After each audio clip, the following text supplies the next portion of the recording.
A partir de este momento, compartimos la lectura sin comentarios del libro El conflicto de los siglos, escrito por Helena Harmon de White.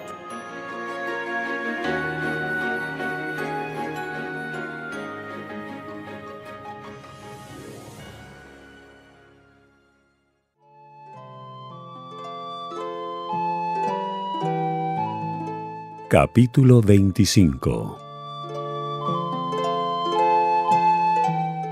Jesucristo nuestro abogado.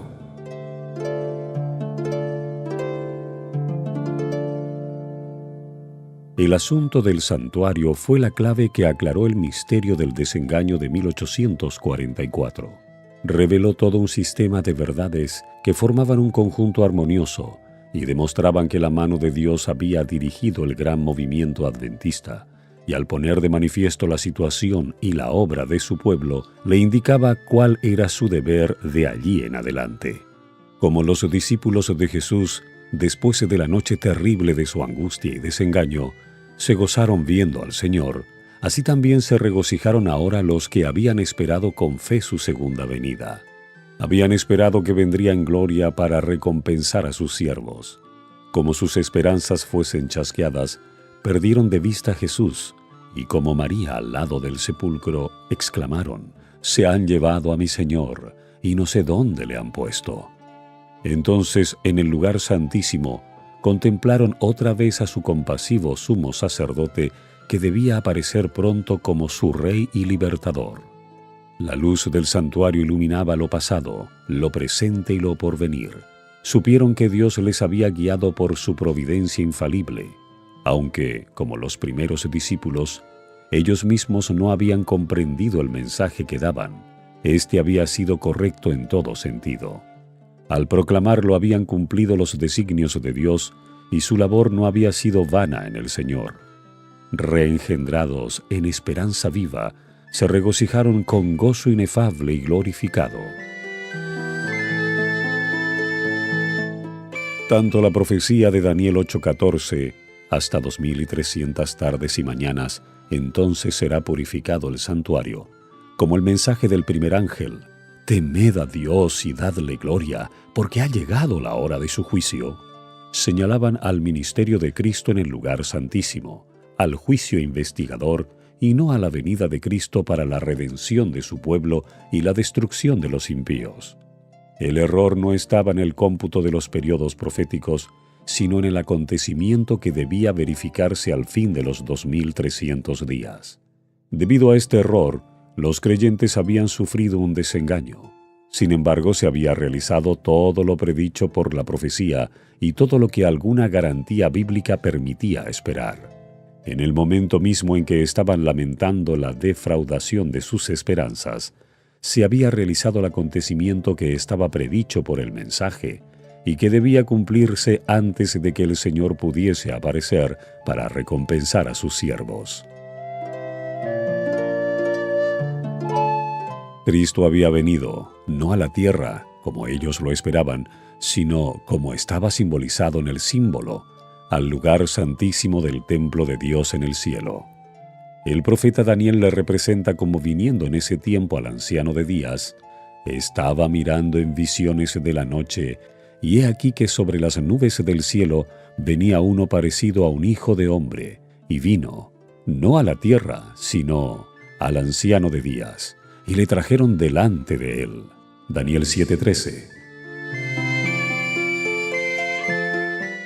Esta venida está predicha también por el profeta Malaquías. Repentinamente vendrá a su templo el Señor, a quien buscáis, es decir, el ángel del pacto, en quien os deleitéis. He aquí que vendrá, dice Jehová de los ejércitos. Malaquías 3:1. La venida del Señor a su templo fue repentina, de modo inesperado para su pueblo. Este no le esperaba allí. Esperaba que vendría a la tierra en llama de fuego, para dar el pago a los que no conocieron a Dios ni obedecen al Evangelio. Segunda de Tesalonicenses 1:8. Pero el pueblo no estaba aún preparado para ir al encuentro de su Señor. Todavía le quedaba una obra de preparación que cumplir. Debía serle comunicada una luz que dirigiría su espíritu hacia el templo de Dios en el cielo, y mientras siguiera allí por fe a su sumo sacerdote en el desempeño de su ministerio, se le revelarían nuevos deberes. Había de darse a la Iglesia otro mensaje de aviso e instrucción. El profeta dice: «Pero ¿quién es capaz de soportar el día de su advenimiento? ¿Y quién podrá estar en pie cuando Él apareciere? Porque será como el fuego del acrisolador y como el jabón de los bataneros, pues que se sentará como acrisolador y purificador de la plata, y purificará a los hijos de Leví, y los afinará como el oro y la plata, para que presenten a Jehová ofrenda en justicia». Malaquías 3, 2 y 3. Los que vivan en la tierra cuando cese la intercesión de Cristo en el santuario celestial, deberán estar en pie en la presencia del Dios Santo sin mediador. Sus vestiduras deberán estar sin mácula, sus caracteres purificados de todo pecado por la sangre de la aspersión. Por la gracia de Dios y sus propios y diligentes esfuerzos, deberán ser vencedores en la lucha con el mal. Mientras se prosigue el juicio investigador en el cielo, mientras que los pecados de los creyentes arrepentidos son quitados del santuario, debe llevarse a cabo una obra especial de purificación, de liberación del pecado, entre el pueblo de Dios en la tierra. Esta obra está presentada con mayor claridad en los mensajes del capítulo 14 del Apocalipsis.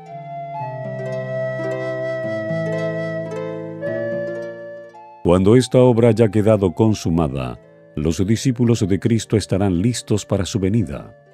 Entonces la ofrenda de Judá y de Jerusalén será grata a Jehová, como en los días de la antigüedad y como en los años de remotos tiempos. Malaquías 3:4. Entonces la iglesia que nuestro Señor recibirá para sí será una iglesia gloriosa, no teniendo mancha ni arruga ni otra cosa semejante. Efesios 5:27. Entonces ella aparecerá como el alba, hermosa como la luna, esclarecida como el sol, imponente como ejército con banderas tremolantes. Cantares 6:10. Además de la venida del Señor a su templo, Malaquías predice también su segundo advenimiento, su venida para la ejecución del juicio, en estas palabras: «Y yo me acercaré a vosotros para juicio, y seré veloz testigo contra los hechiceros, y contra los adúlteros, y contra los que juran en falso, y contra los que defraudan al jornalero de su salario, y oprimen a la viuda y al huérfano, y apartan al extranjero de su derecho. Y no me temen a mí, dice Jehová de los ejércitos». Malaquías 3:5. San Judas se refiere a la misma escena cuando dice: «He aquí que viene el Señor, con las huestes innumerables de sus santos ángeles, para ejecutar juicio sobre todos, y para convencer a todos los impíos de todas las obras impías que han obrado impíamente». San Judas 14 y 15. Esta venida y la del Señor a su templo son acontecimientos distintos que han de realizarse por separado. La venida de Cristo como nuestro sumo sacerdote al lugar santísimo para la purificación del santuario, de la que se habla en Daniel 8:14, la venida del Hijo del Hombre al lugar donde está el anciano de días, tal como está presentada en Daniel 7:13, y la venida del Señor a su templo, predicha por Malaquías, son descripciones del mismo acontecimiento representado también por la venida del esposo a las bodas, descrita por Cristo en la parábola de las 10 vírgenes, según San Mateo 25.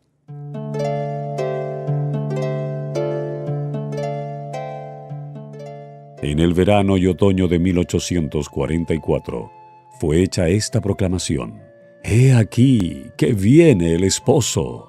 Se conocieron entonces las dos clases de personas representadas por las vírgenes prudentes y fatuas. La una que esperaba con regocijo la aparición del Señor y se había estado preparando diligentemente para ir a su encuentro. La otra que, presa del temor y obrando por impulso, se había dado por satisfecha con una teoría de la verdad pero estaba destituida de la gracia de Dios. En la parábola, cuando vino el esposo, las que estaban preparadas entraron con él a las bodas. La venida del esposo, presentada aquí, se verifica antes de la boda. La boda representa el acto de ser investido Cristo de la dignidad de rey. La ciudad santa, la Nueva Jerusalén, que es la capital del reino y lo representa, se llama la novia, la esposa del Cordero. El ángel dijo a San Juan: «Ven acá, te mostraré la novia, la esposa del Cordero». Me llevó en el espíritu, agrega el profeta, y me mostró la santa ciudad de Jerusalén, descendiendo del cielo desde Dios.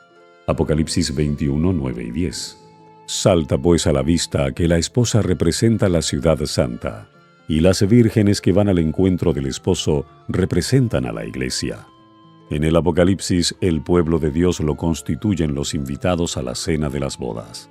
Apocalipsis 19, 9. Si son los invitados, ¿no pueden representar también a la esposa? Cristo, según el profeta Daniel, recibirá del anciano de días en el cielo el dominio y la gloria y el reino. Recibirá la nueva Jerusalén, la capital de su reino, preparada como una novia engalanada para su esposo. Daniel 7:14, Apocalipsis 21:2. Después de recibir el reino, vendrá en su gloria, como Rey de reyes y Señor de señores, para redimir a los suyos que se sentarán con Abraham e Isaac y Jacob en su reino. Mateo 8:11, Lucas 22:30, para participar de la cena de las bodas del Cordero.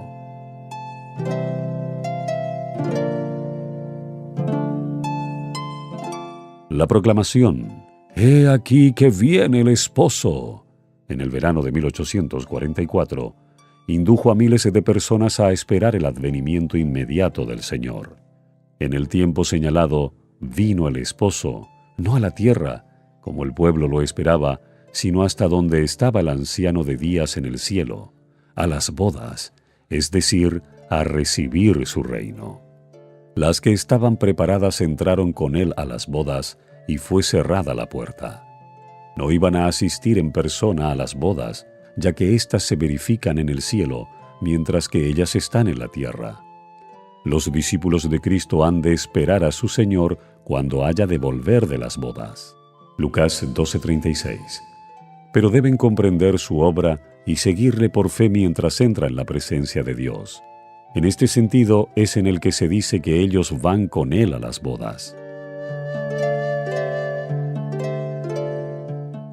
Según la parábola, fueron las que tenían aceite en sus vasos con sus lámparas quienes entraron a las bodas. Los que junto con el conocimiento de la verdad de las Escrituras tenían el Espíritu y la gracia de Dios, y que en la noche de su amarga prueba habían esperado con paciencia, escudriñando la Biblia en busca de más luz, fueron los que reconocieron la verdad referente al santuario en el cielo y al cambio de ministerio del Salvador, y por fe le siguieron en su obra en el santuario celestial. Y todos los que por el testimonio de las Escrituras aceptan las mismas verdades, siguiendo por fe a Cristo mientras se presenta ante Dios para efectuar la última obra de mediación y para recibir su reino a la conclusión de esta, todos esos están representados como si entraran en las bodas.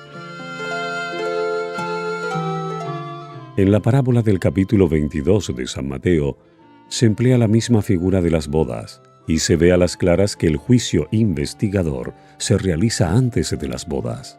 Antes de verificarse estas, entra el rey para ver a los huéspedes y cerciorarse de que todos llevan las vestiduras de boda, el manto inmaculado del carácter, lavado y emblanquecido en la sangre del Cordero. Mateo 22:11, Apocalipsis 7:14. Al que se le encuentra sin traje conveniente, se le expulsa, pero todos los que al ser examinados resultan tener las vestiduras de bodas, son aceptados por Dios y juzgados dignos de participar en su reino y de sentarse en su trono. Esta tarea de examinar los caracteres y de determinar los que están preparados para el reino de Dios es la del juicio investigador, la obra final que se lleva a cabo en el santuario celestial. Cuando haya terminado este examen, Cuando se haya fallado respecto de los que en todos los siglos han profesado ser discípulos de Cristo, entonces, y no antes, habrá terminado el tiempo de gracia, y será cerrada la puerta de misericordia. Así que las palabras, las que estaban preparadas entraron con él a las bodas, y fue cerrada la puerta, nos conducen a través del ministerio final del Salvador hasta el momento en que quedará terminada la gran obra de la salvación del hombre. En el servicio del santuario terrenal, que como ya lo vimos, es una figura del servicio que se efectúa en el santuario celestial, cuando el sumo sacerdote entraba el día de la expiación en el lugar santísimo, terminaba el servicio del primer departamento. Dios mandó: no ha de haber hombre alguno en el tabernáculo de reunión cuando él entrare para hacer expiación dentro del santuario, hasta que salga. Levítico 16 y 17. Así que cuando Cristo entró en el lugar santísimo para consumar la obra final de la expiación, cesó su ministerio en el primer departamento. Pero cuando terminó el servicio que se realizaba en el primer departamento, se inició el ministerio del segundo departamento. Cuando en el servicio típico el sumo sacerdote salía del lugar santo el día de la expiación, se presentaba ante Dios para ofrecer la sangre de la víctima ofrecida por el pecado de todos los israelitas que se arrepentían verdaderamente. Así también Cristo solo había terminado una parte de su obra como intercesor nuestro para empezar otra, y sigue aún ofreciendo su sangre ante el Padre en favor de los pecadores.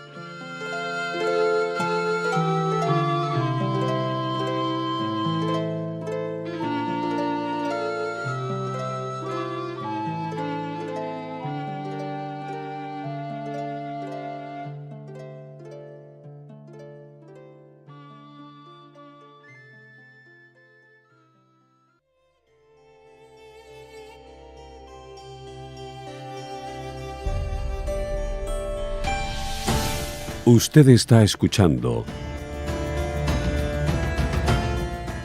la lectura sin comentarios del libro El conflicto de los siglos. Capítulo 25. Jesucristo nuestro abogado.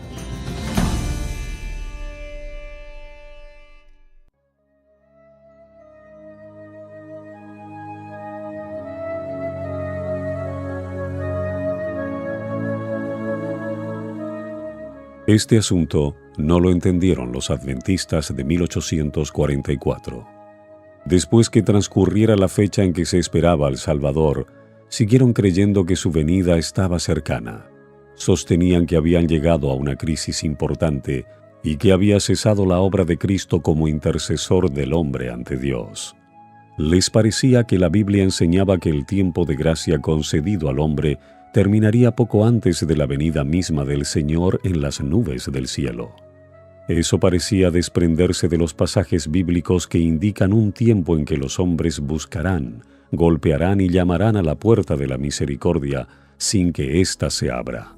Y se preguntaban si la fecha en que habían estado esperando la venida de Cristo no señalaba más bien el comienzo de ese periodo que debía preceder inmediatamente a su venida.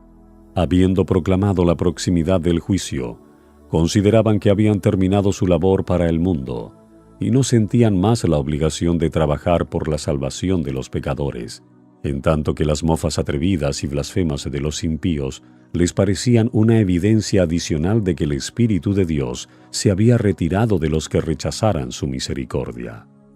Todo esto les confirmaba en la creencia de que el tiempo de gracia había terminado, o, como decían ellos entonces, que la puerta de la misericordia estaba cerrada.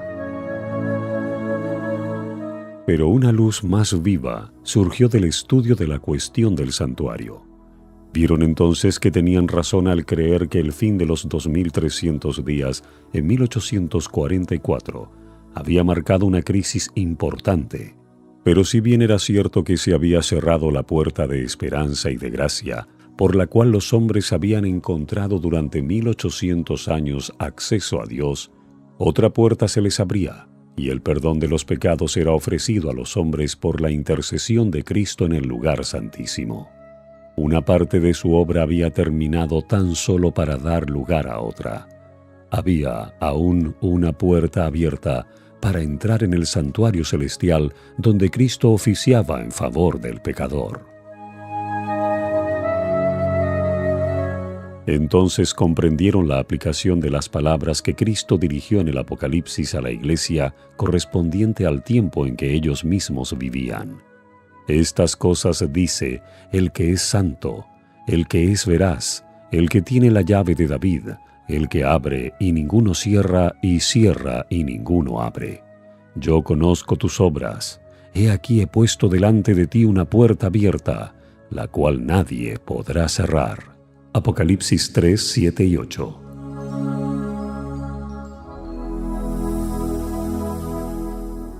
Son los que por fe siguen a Jesús en su gran obra de expiación, quienes reciben los beneficios de su mediación por ellos, mientras que a los que rechazan la luz que pone a la vista este ministerio no les beneficia. Los judíos que rechazaron la luz concedida en el tiempo del primer advenimiento de Cristo y se negaron a creer en Él como Salvador del mundo, no podían ser perdonados por intermedio de Él. Cuando en la ascensión Jesús entró por su propia sangre en el santuario celestial para derramar sobre sus discípulos las bendiciones de su mediación, los judíos fueron dejados en obscuridad completa y siguieron con sus sacrificios y ofrendas inútiles. Había cesado el ministerio de símbolos y sombras. La puerta por la cual los hombres habían encontrado antes acceso cerca de Dios no estaba más abierta. Los judíos se habían negado a buscarle de la sola manera en que podía ser encontrado entonces, por el sacerdocio en el santuario del cielo. No encontraban por consiguiente comunión con Dios. La puerta estaba cerrada para ellos. No conocían a Cristo como verdadero sacrificio y único mediador ante Dios.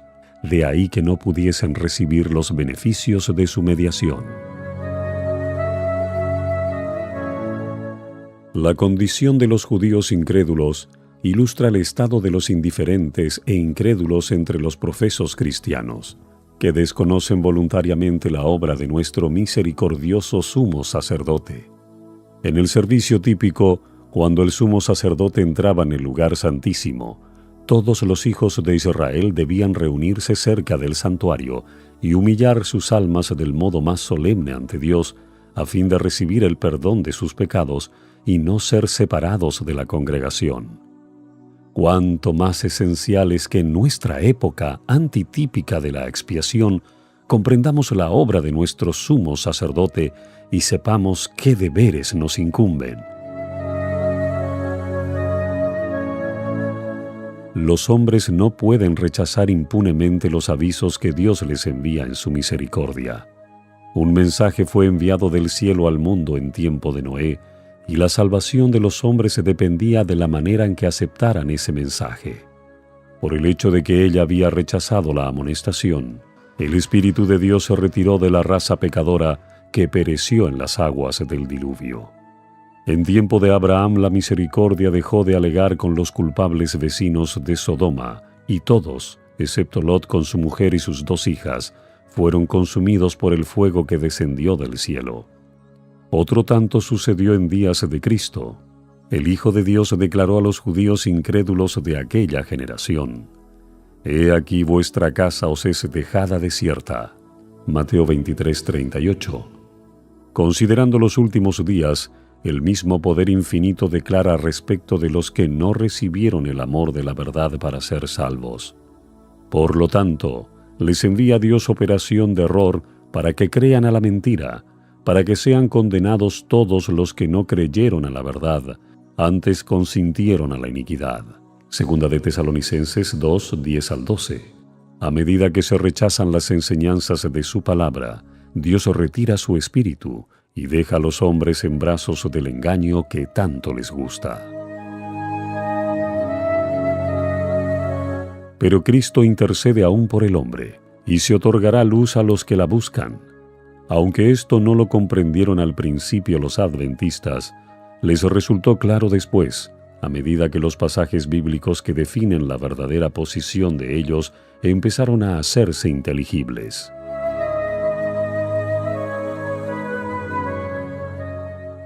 Cuando pasó la fecha fijada para 1844, hubo un tiempo de gran prueba para los que conservaban aún la fe adventista.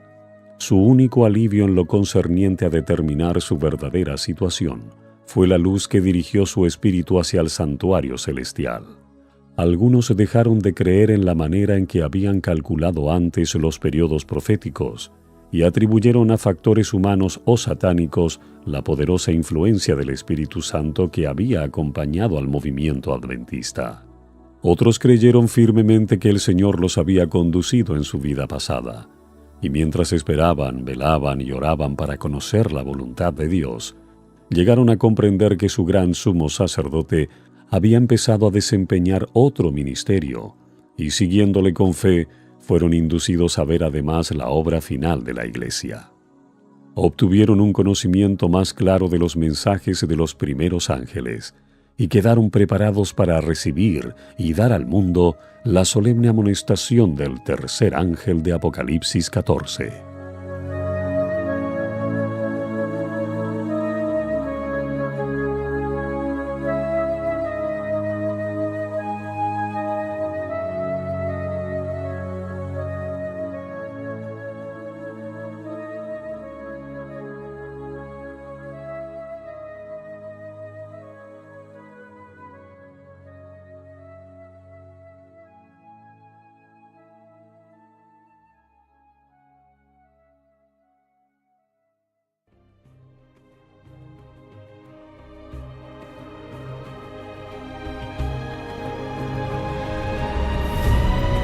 Hemos presentado